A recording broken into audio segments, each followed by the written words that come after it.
juiz crendo e ordenou que ninguém o acompanhasse, a não ser Pedro, Tiago e João, irmão de Tiago. Assim que chegaram à casa do dirigente da sinagoga, Jesus observou grande agitação, com muitas pessoas consternadas, chorando e se lamentando em alta voz. Ao entrar na casa, lhes questionou: por que estáis em alvoroço e pranteais? A criança não morreu, mas está dormindo. E todos ali menosprezaram o juízo feito por Jesus. Ele, contudo, mandou que saíssem, chamou para perto de si o pai e a mãe da criança, bem como os discípulos que estavam em sua companhia, e adentrou o recinto onde jazia a criança.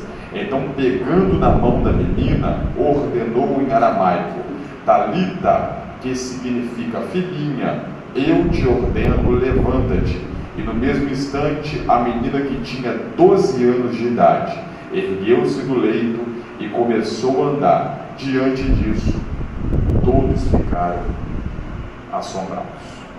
Você não tem o assento, esse assento, amados, os versículos, os textos que nós acabamos de ler nessa noite, eu acredito, tenho uma convicção que todos os irmãos aqui, até mesmo os que não têm costume de ler a palavra do Senhor, já ouviram falar alguma coisa acerca desta passagem bíblica, dessa história, desse relato da palavra de Deus. O que está acontecendo aqui é que tem um homem por nome de Jairo, e a Bíblia diz que esse Jairo, esse homem, ele era príncipe de uma sinagoga. Quando a Bíblia chama esse homem de príncipe, a Bíblia está dizendo que ele era uma espécie de líder, porque as sinagogas naquela época, elas eram como se fossem as igrejas, aonde os judeus, os povos daquela época, se reuniam para adorar ao Senhor, para fazer a leitura da lei. E toda a sinagoga, assim como toda a igreja naquele tempo, ela tinha como se fosse um cabeça. E Jairo era exatamente esse homem que cuidava de toda a administração de uma igreja daquela época. O que me chama a atenção é que na história bíblica vai dizer que todo principal ou todo líder de sinagoga naqueles dias, ele fazia parte de uma seita. Seita essa que nós conhecemos como os fariseus. Os fariseus, na época de Cristo, eles eram homens que eles olhavam para a palavra do Senhor e eles entendiam a palavra da sua maneira, e com o seu entendimento eles ensinavam as Escrituras. Só que o grande problema dos fariseus é que eles ensinavam de uma maneira e viviam de uma forma diferente daquilo que eles falavam. A Bíblia vai dizer que Jesus, ele chamou os fariseus de hipócritas, porque eles falavam uma coisa e viviam outra. E o grande problema na época de Cristo, quando nós lemos a palavra do Senhor, nós vamos ver que Jesus, ele teve um grande problema com esses homens, com essa seita, com os fariseus daquela época. Por quê? Porque tudo aquilo que Jesus fazia, os fariseus diziam que estava errado. a ponto de um dia, Jesus ministrando uma palavra, uma pessoa ela vai ser possessa por demônios. Jesus vai repreender aquela entidade. E os fariseus que estavam ao redor de Cristo, vendo aquela libertação acontecer, eles chegaram a dizer que o próprio Jesus, ele expulsava os demônios com o poder dos demônios. Pensa em homens que Jesus teve problemas para resolver naquela época. Eram os fariseus. Só que a Bíblia vai nos dizer que esse Jairo, sendo um fariseu, e a Bíblia diz que a sua filha estava moribunda dentro de casa. Ou seja, quando você olha no dicionário, a palavra moribundo quer dizer está perto da morte, ou está próximo de vir a óbito. A filha de Jairo está prestes a morrer. E quando Jairo entende que tudo aquilo que ele tinha, tudo aquilo que ele possuía, toda a influência que ele carregava, todo o nome que ele tinha como honrado naquela época, não teve condição alguma de resolver o problema da sua filha, ele vai ter que procurar Jesus Cristo de Nazaré. E eu aprendo que Jairo, para chegar diante de Cristo, ele vai ter que romper algumas barreiras. A primeira barreira que Jairo vai ter que romper é o seu orgulho. Por quê? Porque se os fariseus naquela época eles eram contra as obras de Cristo, aqui Jairo vai ter que engolir o seu orgulho. Jairo vai ter que deixar de lado toda a tradição. Jairo vai ter que se desfazer da capa farisaica para que ele possa chegar diante de Cristo e Jesus operar um milagre na vida dele. Essa noite Deus manda eu dizer para alguém aqui neste lugar: não seja orgulhoso para chegar diante de Cristo, porque tem muitas pessoas que têm um orgulho tão grande, por causa do seu orgulho, além de te afastar de perto de Cristo, está impedindo de você receber algo da parte de Deus essa noite. Mas se você nesta noite chegou nesse lugar com a disposição de sair daqui com a vida mudada, hoje à noite de você se desfazer de toda essa capa que está te impedindo de chegar diante de Cristo e entender que Ele é o único que tem poder para mudar a sua vida de uma vez por todas. Nessa palavra eu aprendo que quando Jairo diz que a sua filha está moribunda, a Bíblia está dizendo que a menina está morrendo. Se ela está morrendo, todas as pessoas aqui sabem que quando uma pessoa está prestes a morrer, ela precisa de socorro. Já viu quando alguém já se deparou com de repente um acidente, que alguém se acidentou com uma moto ou com um carro, e de repente você está vendo que a pessoa está agonizando no chão, está morrendo? O que vem no seu coração, um sentimento, é que aquela pessoa, o mais depressa possível, precisa de um socorro, precisa de uma saída, precisa rapidamente, e se aquele socorro demorar, aquela pessoa vai morrer. Mesma coisa o que está acontecendo com a filha de Jairo. Se ela está morrendo rapidamente, ela precisa de um milagre da parte de Deus. Ou seja, se a menina precisa de um socorro, Jairo então precisa correr para os pés de Jesus Cristo de Nazaré. Se Jairo demorar para se humilhar diante de Cristo, se Jairo demorar para orar, se Jairo demorar para pedir para que Jesus vá na casa dele, a menina vai morrer. Agora, se Jairo correr enquanto ele tem tempo para os pés de Cristo, ainda tem chance para a vida de Jairo. Nessa noite eu aplico essa palavra para a sua vida. Quanto mais você demora para chegar nos pés de Cristo, pior a sua causa está ficando. Quanto mais você adia para aceitar Jesus, quanto mais você demora para vir para a igreja, quanto mais você coloca a sua vida numa situação que você não quer vir para Cristo, pior a sua casa está ficando, pior seu casamento está ficando, pior sua vida espiritual está ficando. Mas se nessa noite você viu quanto antes na presença de Cristo, Ele ainda tem solução para o seu problema. Ele ainda tem algo para fazer com você. Eu vou repetir porque alguém não entendeu. Deus está dizendo: quanto mais você demora para se humilhar e aceitar a Cristo, pior as coisas estão ficando na sua vida. Mas se nessa noite você se entregar na presença dele, ele ainda tem uma chance para você. Quem acredita nisso aqui nessa noite? Quem acredita nisso? Levanta o dedo, indicador pro alto. Levanta o dedo assim. Tem alguém do seu lado aí? Aponta para esse crente que está do seu lado. Aponta para ele. Aponta para essa pessoa. Mas aponta com carinho, aponta com alegria, aponta com um sorriso no rosto e diz para ele: para de perder tempo nessa noite. Oh, meu Deus! Fala com ele: para de perder tempo no mundo. Fala com ele: porque quanto mais você demora, fala com ele, quanto mais você demora, pior sua causa está ficando, mais risco você está correndo. Mas se você vir para a presença dele nesta noite, ainda tem uma chance para você.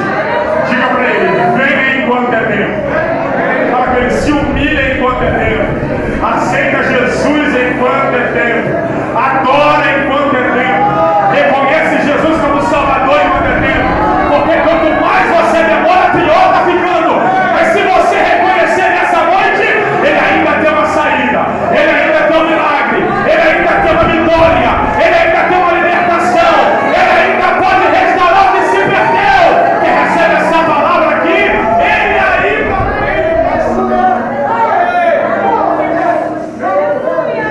O texto vai dizer que Jairo vai fazer 3 coisas. Quantas coisas? Pode ser melhor, quantas coisas? Jairo, quando chega diante de Cristo, primeiro, ele vai se jogar aos pés. O que é se jogar aos pés? É se humilhar na presença de Cristo, reconhecendo Jesus como Senhor. Segundo, Jairo vai adorar. Repita comigo: adorar. Adorar. A filha de Jairo está morrendo em casa, mas quando ele vê Jesus, parece que ele esquece do problema. Porque quando a gente sente a presença dele, parece que tudo some, tudo acaba. E é fácil a gente identificar um crente que está precisando de Cristo. Quando ele sente a presença, ele não quer saber de nada. Primeiro, ele se humilha. Segundo, ele adora. Terceiro, ele vai clamar, que é a mesma coisa que orar. Quando Jairo clama, quando Jairo se humilha e quando Jairo adora, o texto vai dizer: e Jesus foi com ele. Jesus foi para onde? Para a casa de Jairo para operar o milagre. Oh, aleluia! E exatamente como acontece aqui, vai acontecer em pelo menos 3 textos bíblicos. A Bíblia diz em Mateus 15 que uma mulher cananeia, grega, ela chegou diante de Cristo, ela adorou, ela clamou e disse: Jesus, a minha filha está endemoniada. Jesus mandou uma palavra e a menina foi liberta. A Bíblia diz em Lucas 7,10 que o servo de um centurião estava doente. O centurião vai clamar: Jesus, meu servo está doente. Jesus mandou uma palavra e o servo foi curado. A Bíblia diz em João 4,50 que um homem clamou a Jesus: o meu filho está doente. Jesus mandou uma palavra e o menino foi curado. Aqui é onde nós vemos quando Jairo clama, quando Jairo adora e quando Jairo se humilha, ao invés de Jesus mandar uma palavra, o texto vai dizer: e Jesus foi com ele. Sabe o que eu estou dizendo? Hoje você não sai apenas com uma palavra, hoje a presença dele vai com você. Quem acredita nisso? Quem acredita nisso? Quem acredita em palavra profética aqui nessa noite? Eu vou profetizar para quem acredita. Ele está dizendo: hoje você sai com uma palavra, mas a presença vai com você. Hoje você sai com uma profecia, mas a presença vai com você.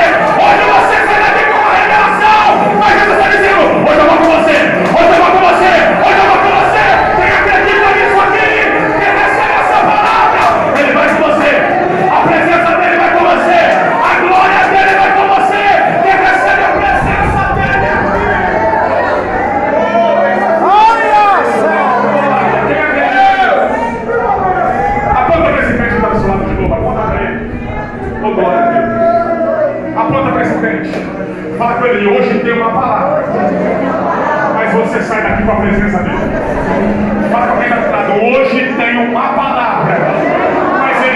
acompanhar a minha casa nessa noite. Quem recebe isso aqui, vestido,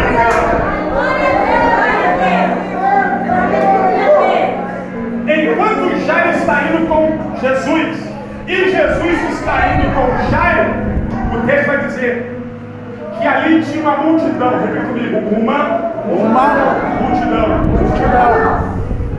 Enquanto Jesus está indo para a casa de Jairo e Jairo está indo com Cristo, o texto diz que vai vir uma mulher. E quando essa mulher vem, no meio daquela multidão, o texto diz que ela vai tocar na orla de Cristo. E o texto é claro dizer que essa mulher falou consigo mesma: se eu apenas tocar na orla dele, eu vou alcançar a minha vida. O texto é claro em dizer, olha aqui para mim, o texto é claro em dizer que essa mulher, ouvindo falar de Cristo, ela foi. E quando ela vai, a vida dela nunca mais é a mesma. Ei, olha aqui. Sabe qual é a diferença dessa mulher para muitos de nós que estamos aqui? É que a vida dela muda e a vida de muitas pessoas não muda. Aí a pergunta é: por que a vida dessa mulher muda e a minha vida não muda? É simples. Quando ela ouviu falar de Cristo, o texto diz que ela foi até o mestre. Sabe qual é o nosso problema? Se a gente parar para pensar, todos os dias estamos ouvindo falar de Jesus. Ó, se nós pararmos para pensar, todos os dias estamos ouvindo falar de Cristo. Se acorda pela manhã, pega o celular, e quando você pega o celular, tem uma mensagem lá de algum amigo, parente: Jesus te ama. Aí você acorda, às vezes vai trabalhar, de repente vai de bicicleta, carro, alguma coisa, passa um caminhão e atrás do caminhão está escrito: Jesus é o caminho, Jesus é a verdade, Jesus é a vida. Aí você chega no seu emprego, ou na sua escola, ou onde quer que seja, alguém olha para você e fala: Jesus pode mudar essa situação. Aí quando você está indo embora, você encontra com um crente e fala: olha, vamos na igreja hoje porque Jesus pode mudar todas as coisas. Aí você chegou aqui e mais uma vez está ouvindo falar de Jesus. Mas sabe por que a vida de muitas pessoas ouvem falar de Cristo e não mudam? É simples. Porque essa mulher ouviu e foi. Tem gente que está ouvindo e não tem feito nada.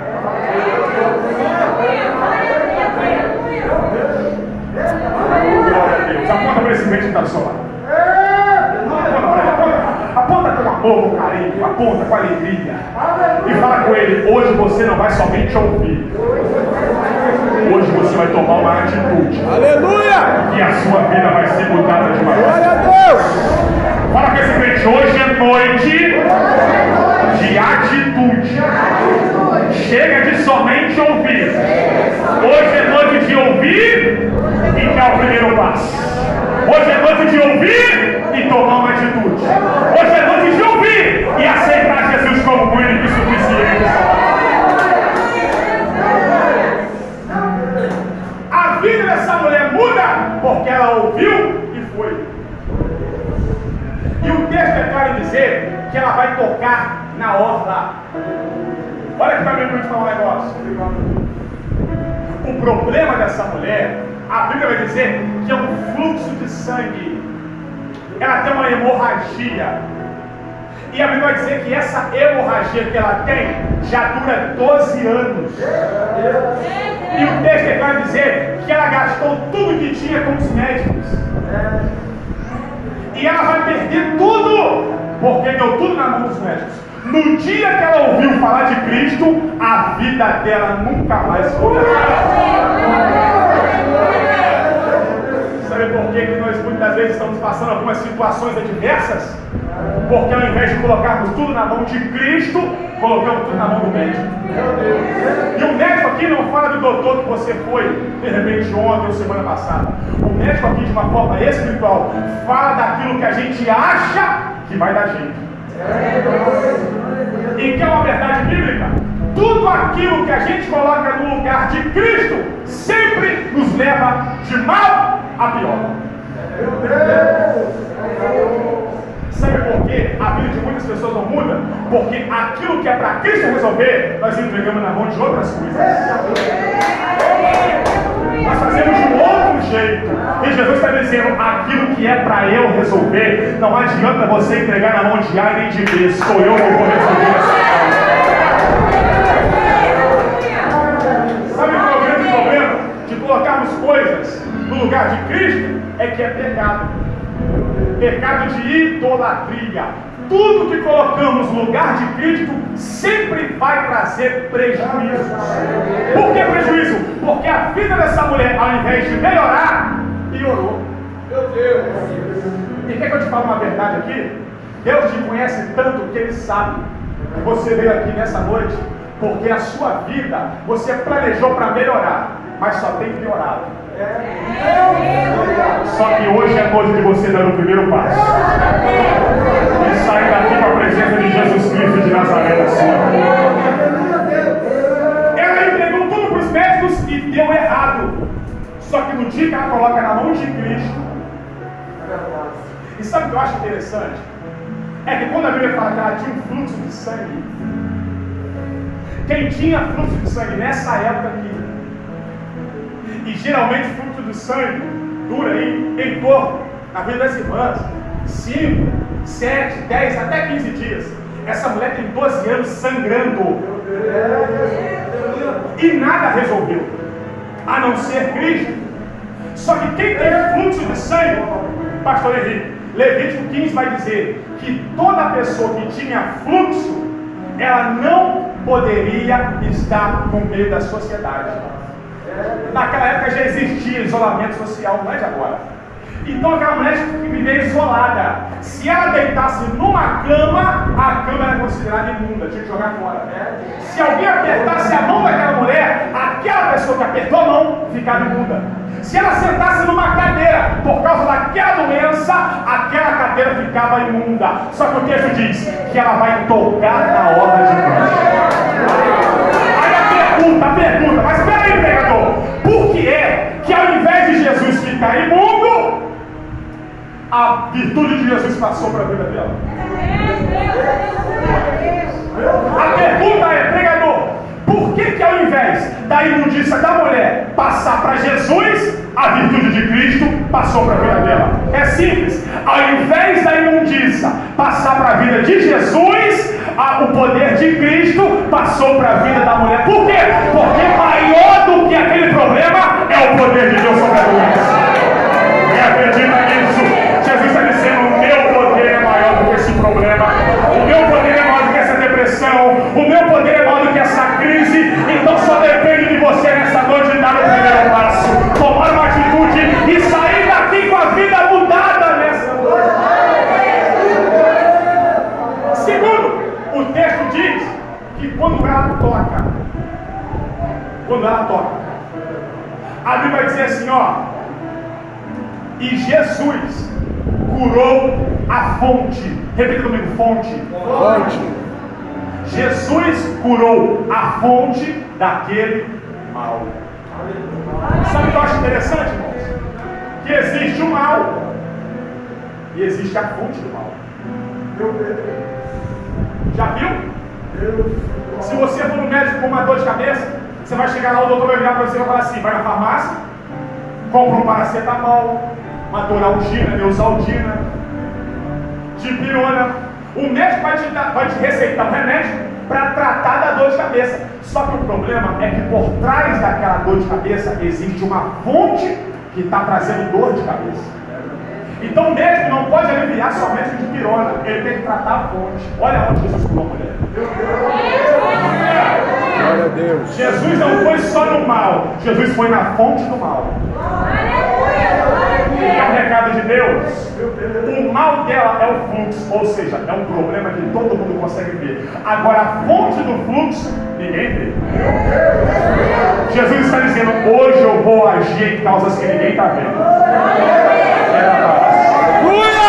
Acredita nisso aqui nessa noite. Deus está dizendo: aonde o médico não vai, aonde ninguém está percebendo, aonde ninguém está vendo, esse problema que está entrado aí dentro, Jesus está dizendo: não vou resolver só o mal, eu vou na fonte do mal hoje e vou curar por completo nessa noite. Sabe o que eu acho lindo da pessoa de Cristo? É que Jesus não somente aliviou o problema, ele foi na fonte. E como Jesus vai na fonte, ele está dizendo: eu vou na raiz e arranco. Sabe o que ele está dizendo? A minha obra na sua vida não é pela metade.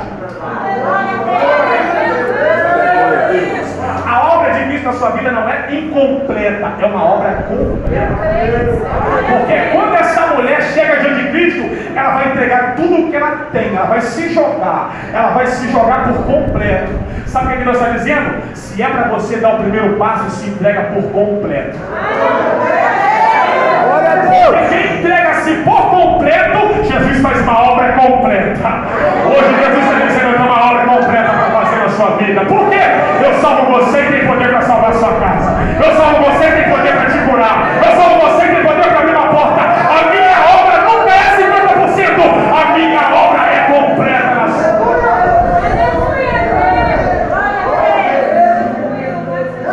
Olha, o texto diz: Jesus vai na fonte, porque o poder dele é maior do que o problema. E quando Jesus vai na fonte, ele está dizendo: a minha obra é completa. Então, se é para se entregar na minha presença, se entrega por completo.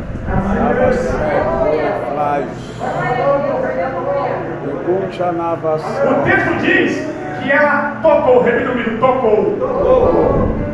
Quando ela toca em Cristo, ela é curada. Quando ela é curada, o texto diz que Deus começa a procurar ela. Quem me tocou? Quem me tocou? Ali tinha uma multidão de gente. A ponto da Bíblia dizer assim: e a multidão apertava Jesus. Só que o texto diz: quem me tocou? Jesus procurando: quem me tocou? E sabe o que eu acho lindo? É porque Jesus não vai dizer assim: quem me apertou? Jesus vai dizer: quem que me tocou? Porque existe uma diferença em apertar Jesus e tocar Jesus. Porque ele não está procurando quem aperta, ele está procurando quem toca. E tem um monte de gente que está do lado de Cristo, mas só está apertando. E a única que tocou teve a vida mudada. Sabe o que eu estou dizendo? Tem muita gente que está do meu lado, mas nunca me tocou, só está apertando. E quem é que aperta Jesus? É gente que tem tempo na igreja, mas não muda de vida. Mas quando ela toca, a vida dela é mudada de uma vez por todas. Jesus está dizendo: eu não te chamei para apenas me apertar. Por quê? Porque quem aperta é ansioso. Jesus, eu quero. Jesus, me dá. Se o Senhor não me der, eu vou sair da igreja. Se o Senhor não me der, eu não prego mais. Se o Senhor não me der, eu não faço mais a obra. Jesus está dizendo: quem vive de mim na minha presença só está apertando. Mas o crente verdadeiro, ele chega de difícil, ele toca. E a vida dele nunca mais foi a mesma. Quem está apertando, fica quieto. Mas quem já tocou na presença dele, levanta a mão bem alto agora no nome do Senhor.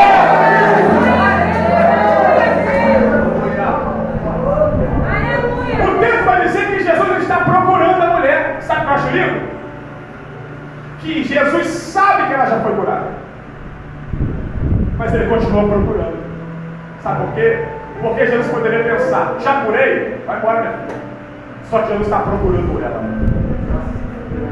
Porque quando Jesus encontra-se com ela, ela vai dizer: Jesus, fui eu que te toquei. Jesus olha para ele e fala: minha filha, vai em paz, a tua fé te salvou. Eu vou falar de novo porque alguém entendeu. Minha filha, vai em paz, porque a tua fé te salvou. Mas Jesus, eu já recebi minha cura, tudo bem, mas eu não quero só te curar, eu quero salvar a sua alma. Jesus está dizendo: hoje eu não quero somente abrir uma porta, não quero somente te libertar, não quero somente trazer uma cura, eu quero tocar na sua vida,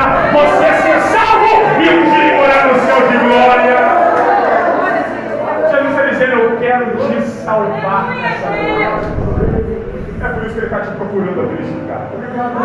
Mas para ele te achar que nessa noite você precisa se manifestar, Jesus, eu estou aqui.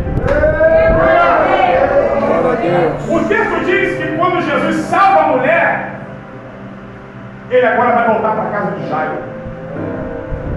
E enquanto ele está indo para a casa de Jairo, vai sair pessoas de dentro da casa de Jairo. Da onde? Dentro da casa. Da onde? Dentro da casa. Jesus está indo para a casa de Jairo. E pessoas da casa de Jairo vão se encontrar com Cristo. E quem vai falar de Jesus? Jairo. E olha o que as pessoas vão dizer: Jairo, desiste. A sua filha já morreu. Meu Deus. E agora? Vai fazer o quê? Irmão, quem tem filho aqui? Irmão, olha aqui para mim, olha aqui para mim. Eu vou ensinar agora, mas olha aqui para mim. Quem tem filho sabe que o que nós temos depois de Cristo, de mais precioso na nossa vida, é os nossos filhos. É a nossa família. Olha a notícia que Jairo vai receber. A sua filha já morreu. A pior notícia que alguém poderia receber naqueles dias, e não somente naqueles dias, mas a pior notícia que alguém pode receber, é que o seu filho morreu. Jairo vai receber a pior notícia que um ser humano pode receber. E olha quem está do lado dele. Quem? Sabe o que é bacana aqui? Não é porque Jesus está do nosso lado que nós estamos protegidos de não receber uma notícia ruim. Não é porque agora eu sou de Jesus que alguma coisa de errado pode acontecer comigo. E sabe o que eu estou percebendo aqui? Que a pior coisa que um homem vai viver, Jesus ainda está do lado dele. Olha aqui para mim. Tem gente aqui que nem sempre foi crente.